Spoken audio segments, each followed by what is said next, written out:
Okay, so thank you so much, Barbara and Amy, for joining us and doing this Q&A to share some really beneficial and useful information to the families that we serve. So thanks again so much for being here. I know you have a list of the questions that have been asked already in the registration, and I will say if we have some time for additional Q&A, feel free to type it in the chat, and I will be keeping an eye on that. So I will let you both take it away. Thank you so much. So, question, do you want us just to start answering questions or letting people ask? Because I don't know if all of these people are on. I do think it would be helpful to go over the questions. Since we are recording, I will be sending this out to everyone who registered in the event that they weren't able to make it to the actual meeting. And tell me what we do. So Amy and I are part of a company, well, it's our company, Solutions for Special Needs Families. And what we do is we help families with special needs kids. That could be a traumatic brain injury, it could be some other disability, but navigating government benefits. And so we don't have all the answers to all the states, but we can give you as much information as we know. So do you want to start from the bottom up or? Sure. People were asking for housing information. This one was out of California. Housing information, we do work with a lot of families to kind of see what that is and what's available. Obviously, everything's not in Texas, so we do have some leads. We keep a list of those resources for that particular information of who provides what kind of financial needs there are, and most up-to-date information on the housing.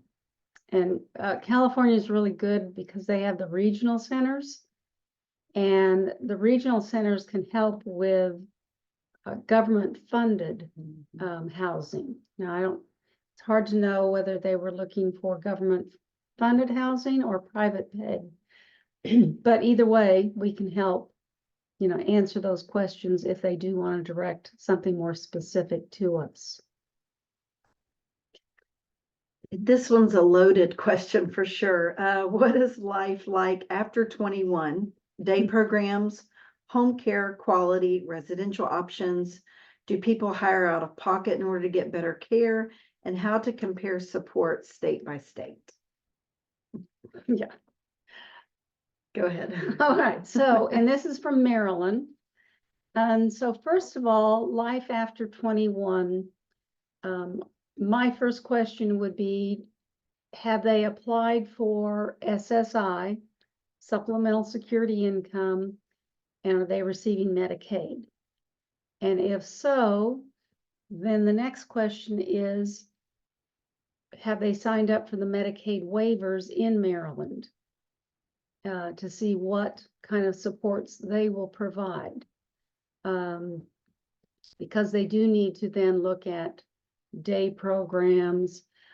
Most states have an ARC. Ours is the ARC of Central Texas.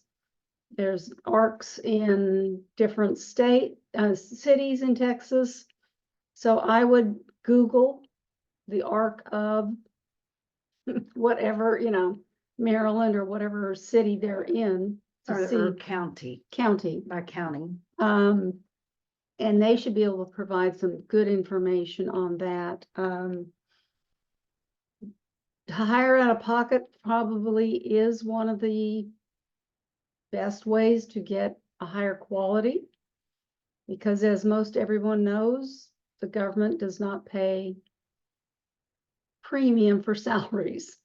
And so it's hard to keep caregivers, it's hard to keep providers. So that's, if you get it, if you have Medicaid waivers, then trying to find somebody that will be consistent and of quality. So Comparing state by state, I would say definitely Texas, we're 50th right now as far as getting services. We're seeing waiting lists of 16 to 20 years on some of these waiting lists for the Medicaid waiver programs. When whatever county they are in or state, that pretty much can tell you a little bit about how far they are as far as getting funding or getting support. And like Barbara said, the local ARC or local MHMR is what they used to call them, centers that actually take on, like here in Travis County is Integral Care. We talk with them, and that's how families get a hold of the Medicaid waivers, and also just, it basically where they are and where they are as far as supporting state by state. Next one. This is Florida. Are there any Medicaid programs in Florida to assist paying for therapy services for children to help with a copay? This one I'm going to have to address from Texas because I'm not sure. In Texas, one of the waivers is called MDCP, which is Medically Dependent Children's Program. To get that service, your child has to be medically fragile, that needs a nurse 24/7. Otherwise, in Texas, they look at the parent's income if you're applying for any of these services. So that's a vague answer, but so the next one's from Florida. Another waiver. Is this waiver information good for Florida? Not sure what they're asking about. But I'm seeing kind of the age. When we see age 1, age 2, this is really good for that because we encourage families to get on the waiting list, especially ECI services is what they call early childhood intervention here in Texas. Again, the ARC can go ahead and help you with those particular things, getting you set up. Who is your ECI provider in your state or in your county? That's very important to do. And they can probably get you on a lot of those, talking about therapists, talking about waivers, all of those things, and you're getting them on the waiting list at a good time, especially when there is a point of diagnosis. Okay, next one. This is from New Mexico. The child's age is 18. Question is, how do we apply for benefits for a child who is now 18 and keeps getting denied? If you are applying prior to age 18, they look at the parent's income. After age 18, they only look at the child who is now an adult, their income and assets. And so that's what we can do. We can help families file anywhere in the United States because Social Security is a federal program. So one of the things is a child can't have over 2,000 in their name in assets. They have to have a severe disability. They have to not have any work credits to receive SSI. And when you receive SSI, you get Medicaid. So if they do want to reach out to us, we can discuss that more specifically for that family.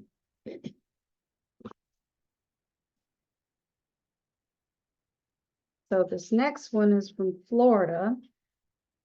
They have a child who's 22, lost long-term care services since daughter also qualified for Medicare. Not sure whether she is getting benefits, Social Security benefits from the father or the parents, one or the other.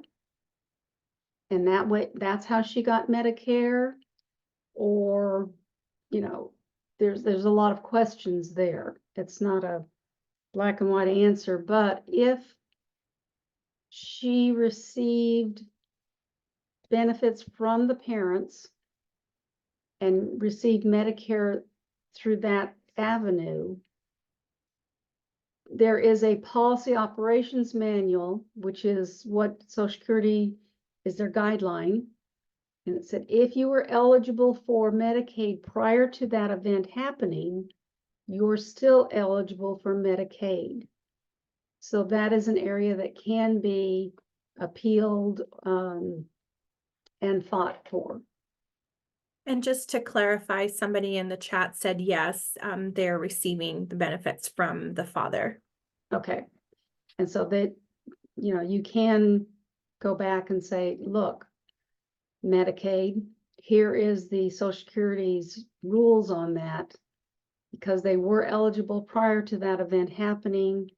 They didn't do anything to change that benefit. It just happened. So, again, they can reach out to us and we can, if they want to do it themselves, we can give them information. Or if they want to hire us, then we can help them. I do have some additional comments that were in the chat. I think you might have alluded to this earlier. It says, is the minor eligible for SSI? If yes, does it depend on the parent's income? They are in Florida. And then another person said Florida has an HCBS waiver and APD waivers through Medicaid. They do a CARES application through AHCA. So I'm not sure if that information is helpful for somebody. And then with regards to what you were talking about prior to me reading these comments, someone says she still gets Medicaid, but Medicaid stopped paying for LTC services without a Medicare denial. Without a Medicare. Does she mean a Medicaid denial? On here it says Medicare denial. Okay. And usually Medicare does not Coincide with Medicaid. right. They're two different insurance plans. Okay. It says they're now saying Medicare is now the primary. Okay. And is the long-term care in a nursing facility or is this at home? And how old is the daughter? Is this the one that's 22? Oh, okay. They are not working together to pay for her services, not at home, 22. Okay. If you want to send, I think I have the information from contact information and whatnot. So if there's more specific questions, then I'm happy to connect. Please. Yes. Any other questions in the chat that Not as of right now. I think there was just clarification. Okay.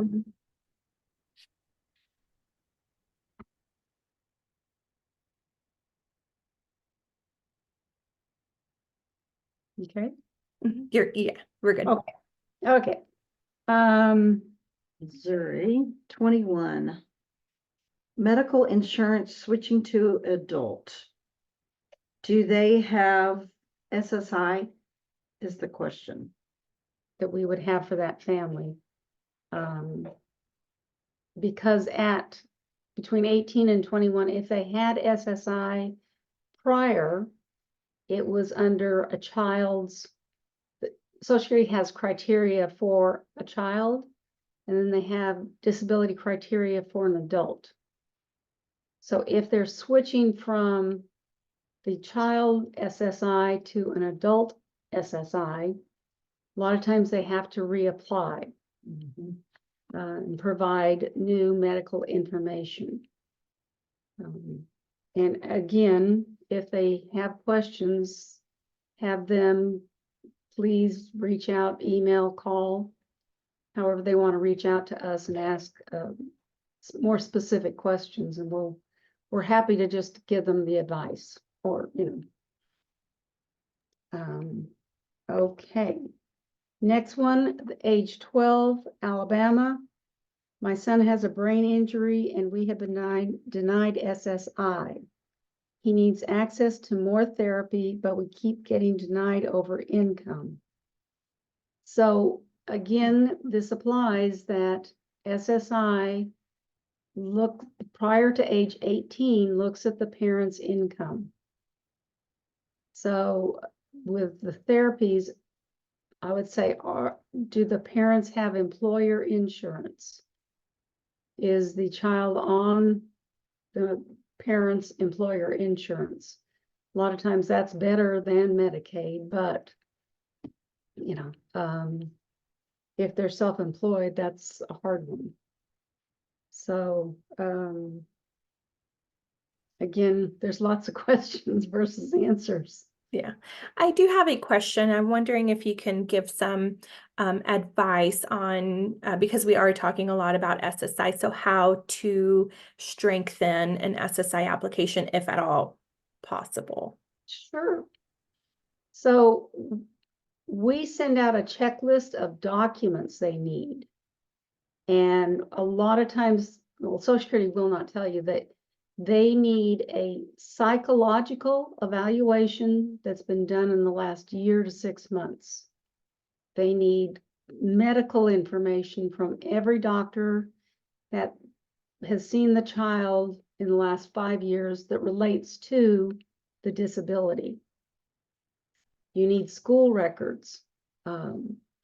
If they have The latest. the latest school records. And the diagnosis paperwork. Yeah. That's probably the oldest document that we need. And then we send out an information form because if they're filing themselves, it's extremely important how they answer questions. Because if we say, can they do their laundry? Could they cook? Could they do this? Could they do that? We never want to see the answer yes, yes, yes, because that looks like they're not disabled. Our questions are, do they need prompting? Do they forget? Can they follow 2-step process or 3-step process? Do you need supervision to get these things done? The more detail you put, the greater likelihood that you're going to be approved. Okay, and then to file, you can file online. You just go to ssa.gov and there's a place that's, do you need to file for disability? And the application is there online. But make sure that they usually have a checklist, and make sure you've got the documents ready to be able to answer the questions. One more question. We hear a lot of families getting denied based on income. Any feedback on that? That's pretty much a hard and fast rule Yeah. on the income. When they're under 18, all of our clients are 18 and over because they just base it on, at that time, they're the legal adult at the age of 18. That's what they recognize. So they base it on their income only or their disability only after 18. But prior to that, it's going to be based on the parents' income and assets. So SSI is a welfare program. And so it is paid out of a different bucket of money from the government than Social Security disabilities, retirement survivor disability insurance. Those are entitlement programs because someone has worked and paid into the system, either the person or the parent. And so you're entitled to that, and that's from the Federal Reserve. But the other side is welfare-based. But if they're over 18 and being denied, then there's an underlying something happening there. As far as documentation wasn't turned in when they needed it. The assets are over 2,000. They didn't get like I said, the doctor notes. That's why we work with Mass Mutual as well. Mhm. Brian Smith out of Houston, he's a special care planner. And we work with him because a lot of times the different accounts or assets, cars, anything like that, that's in their name, they'll look at that. They definitely look into that as far as assets. So that's why we work with Brian. He can look at it, inform families and just say, hey, this needs to be moved, or we need to put this into an ABLE account or a special needs trust. All those things that need to be looked at as far as before they're filing or why they're getting denied. There's a gamut of things that they do as far as why we have a denial. Mhm. So that's important. The next question was, does SSI recognize functional medicine medical records? So Barbara had already referenced SSA.gov, which is very informative. It is a long information, and we get it from, it's called the POMS is what we call it, the Program Operations Manual. It has about everything in there you would ever think of, but it is a lot. And I did look it up, and the evidence from acceptable medical sources, AMS, are licensed physicians, licensed or certified psychologists, school psychologists, or licensed or certified individuals with titles, licensed optometrist, licensed podiatrist, qualified speech language pathologist. Let's see. And then it says here, certified nurses, midwife, nurse practitioners, certified nurses or nurse specialists. And then it keeps going on, and I did find a part where it says, we establish with the claimant, we look at all medical resources.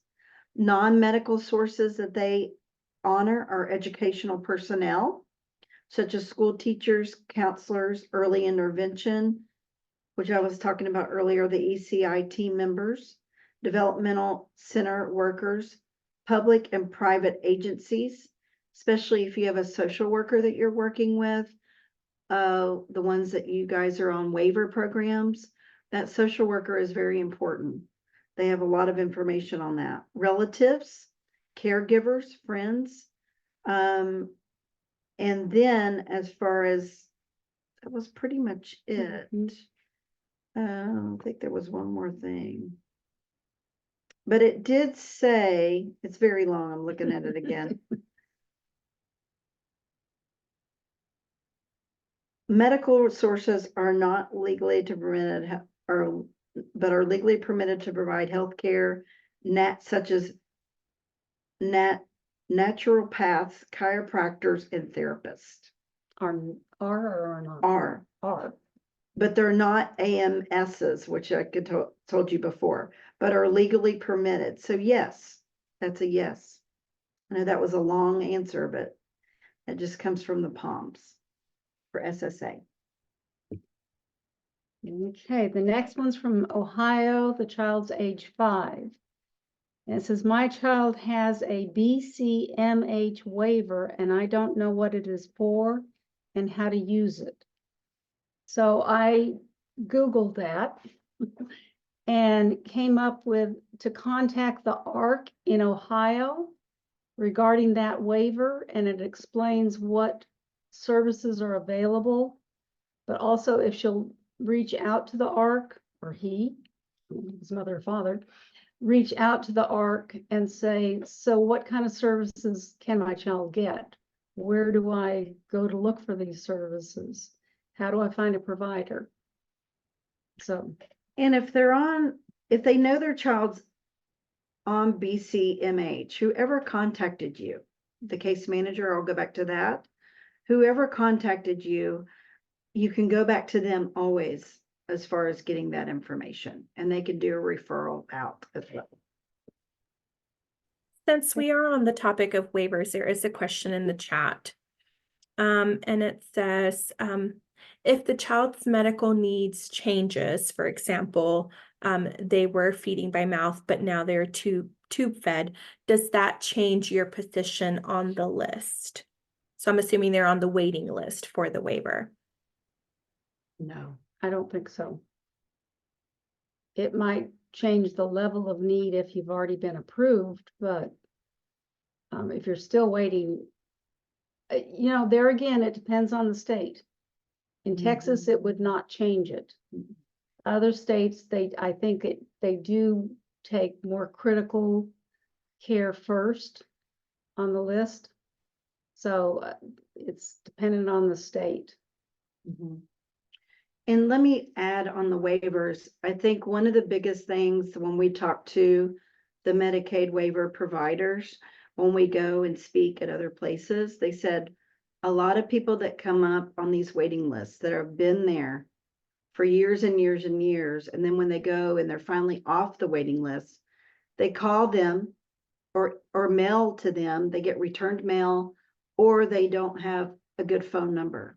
So I encourage, if you do sign up for a waiver and you move or change your phone number, you can call back in and get that changed.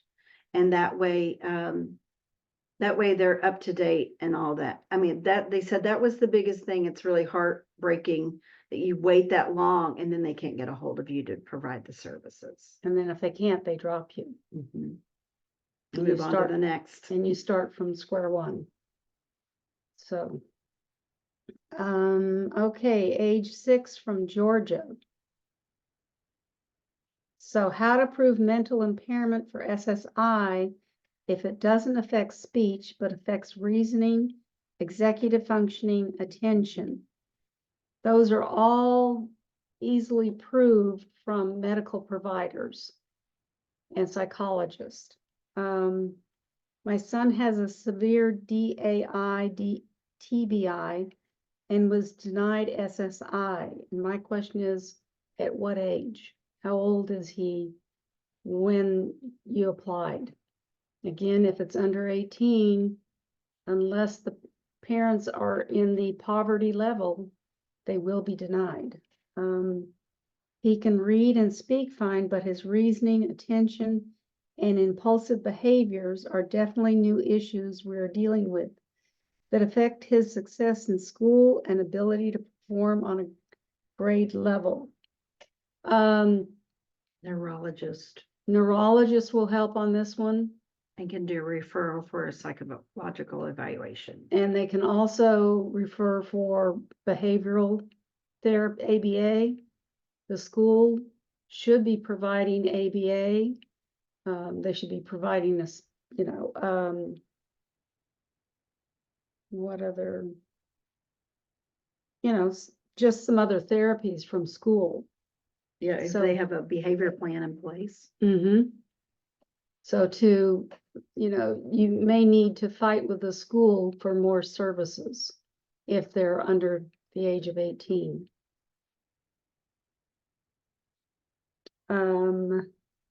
Age 6, Florida, SSI caregiver for child with special needs.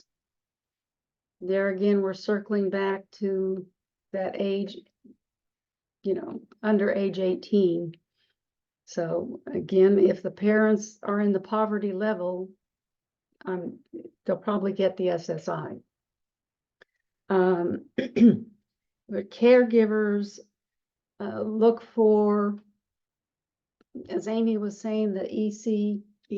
ECI, go to the ARC, go to any support groups you have there and see what other parents are doing, because that is very helpful for your mental support as well as, you know, what are the services? Yeah, the information out there. Can you speak a little bit about the additional services that waiver programs provide on top of like the Medicaid coverage? Is that something you can speak to? Yeah, it depends on the waiver as far as, there are some that are minimal assistance and there's some that are maximum assistance. The maximum assistance, let's go there. a lot of families that can get support if their adult child may live in a group home, or they may live at home. And basically, they may get personal attendance services, they get therapies. We've talked a lot about that, OT, speech. Also occupational and hippotherapy is big Which as is, far as horseback riding. Also, day programs, transportation, prescription drugs, nursing care. Those yes. are some of the big ones. Class will even do music therapy. They'll cover that.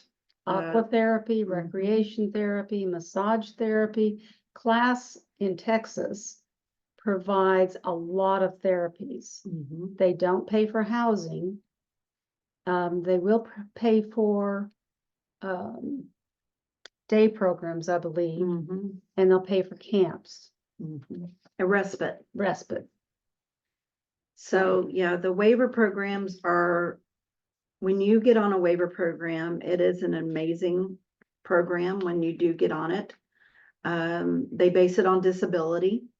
They assess for that. And we do use some people that are like on class or HCS and they don't have SSI. Then what we'll do is we will use sometimes their assessments to assist with showing disability as well. In Texas, and again, each state's going to be different, but they have something a lot of people don't know about. It's called a YES waiver, and it's for younger people. I think it's 14 to 18, 13 to something like that. And it's for more behavioral. So if you're having a lot of behaviors, you're not able to cope with them, you might be calling the police if it's threatening you or themselves. This waiver has a very, very short waiting time. And it provides enough therapies to try to keep the child in home without having to be in a hospital. So there are, different waivers in Texas. I know a lot of the other states have 6 to 9 months waiting to be on different services. So, it's always important to check with either the Medicaid office or, what I've done for other clients moving to another state is just Google Medicaid waivers, disability Mhm. services. I believe, and I'm not sure how reliable the information is on this website, but we recently became aware of a website called kidswaivers.org. I don't know if you've heard of it before, and I think on there you may be able to look by state and even compare the different waivers that are offered through the state. So I'll share the link in the chat. Again, we just recently learned about it, so I'm not sure how accurate it is, but just wanted to throw that out there. Okay. And with Medicaid, remember it's by state and then by county as far as the waivers, and where SSI is federal. So HHS.gov is also the main hub for Medicaid. So if y'all have specific questions about Medicaid as well, you can go on there. And so that was the last of the questions. So if there's any other questions, please throw them out. I do have 2 more. I forgot one, which is not very helpful. But can you speak on any residential facilities, or in the event that a caregiver is just not able to care for their child and they just need that type of additional support? What are the options that you are familiar with in the state of Texas with regards to, under 18 or even for some adults? So one of the things I know is, say, the parent is not able anymore to care for the child, adult. Reach out to your local authority. And that's, again, we can send you the website to find out what your local authority is. Williamson County, it's Bluebonnet Trails. It's, there's different ones that we can send you to, but they will tell them it's a crisis, that you cannot care for your child anymore. You need help. There's something called a diversionary slots. And there's two different things. There's an ICF group home, and that's intermediate care facility. And they have 6 to 12 people in a group home. And that's not under the waiting list. That's under qualifications, and it's through your local authority. The regular group home has 3 to 4 people in it. And that is that longer waiting list. So again, if somebody's in that crisis, call your local authority. They always have a crisis hotline number. If you ever have to call the police, ask for a mental health officer.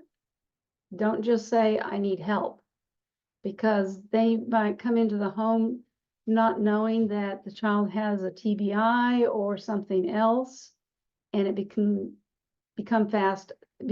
ugly fast. So always state you need a mental health officer. We do, when we go to different fairs and things like that around the state, and even outside, like Barbara and I were just in Las Vegas, seems like In December. And they have several residential places out there that are beautiful out in Las Vegas. And there's so many different ones around the United States that are so accommodating and for each population. And we do have a list of those by state as well. We do look at different ones here in Texas that we feel like, oh, well, if there's behaviors, we look at Rock Springs, we look at Marbridge is another one But that's with no behaviors. But with no with the behaviors. TBI, it's Yeah. always one person with a TBI is not same as another person with a TBI, Right. because it affects everybody a little differently. And so all of these places are going, if the family can pay privately, there's a lot of options. Again, I don't have it at the top of my head, but I know there are 2 places in Tennessee that only take people with TBIs. So I think it's called Puddin's Place or Hind Feet. So. Those are interesting names. I like it. Yes, but we try, I'm a gatherer, so of information, and I'm happy to share any of that. Thank you. I appreciate that. The other question that I had was, and I know this is a bit general, but if you can offer any advice to help parents just better advocate for their children with Medicaid or whatnot, so or through insurance. A lot of times we hear that it just takes a very long time to get things approved, or the constant back and forth of denials. So are you able to speak on that at all? A little bit. Just know that right now, if it's an obvious reason why it's going to be denied, the parents make a good salary, they have assets, and their child's under 18, it'll be denied quickly. But if it's going through and still kind of questionable, it is now taking 9 to 12 months to go through the Social Security process. It's not a quick thing. Medicaid in Texas, well, I think Medicaid everywhere, sent out in last October millions of applications to people that were receiving it, said, you need to reapply. Well, Medicaid, just like Social Security, is understaffed. And so they would get these renewals and they would code them wrong, and all of a sudden your Medicaid's denied. So in that case, file an appeal. Get a hearing to where you're going to actually be able to say, these are the reasons why my child needs Medicaid, and fight for it. Because I just was on a call with someone and they said, the actual Medicaid eligibility person said, we have no information to deny, support why it was denied. We feel like it should be approved right now, which was a great outcome. Schools, again, go in there, squeaky wheel always gets some action. One of the things too, just on the schools, I know there's goals that need to be met. And they put on there's goals, but one of the things that when we look at, even for SSI, I always remind parents, we are applying for disability. So when you're looking at it, are they going to be independent? Are they going to be able to be in an apartment by themselves and have a full-time job and doing all those things? If your answer is no, and then you say, well, they actually need help with doing their laundry, or they actually need help fixing their meals. They can only warm up stuff in the microwave. Those are things that we're looking for. There's very specific things that's what SSI is looking for. Social Security is why are they needing this disability or disability funds? And so when it comes to all those things they're looking at, school records, I know there's goals to be met, but what are they needing help with? And then we always get the question is, my adult child can't work because then they won't get SSI. That's not true. So one of the things is that if they are working, are they needing a job coach? Are they needing assistance? They look at gainful employment as, what exactly are they doing? Are they wiping down tables? Are they managing money? All these things take into consideration. And if not, are they needing help with that? Or have they had 10 jobs and it's been unsuccessful work attempts? So they look at every single thing as far as the work employment goes. So, and then when it comes to disability, we always ask families when we talk with them, what kind of level are they on?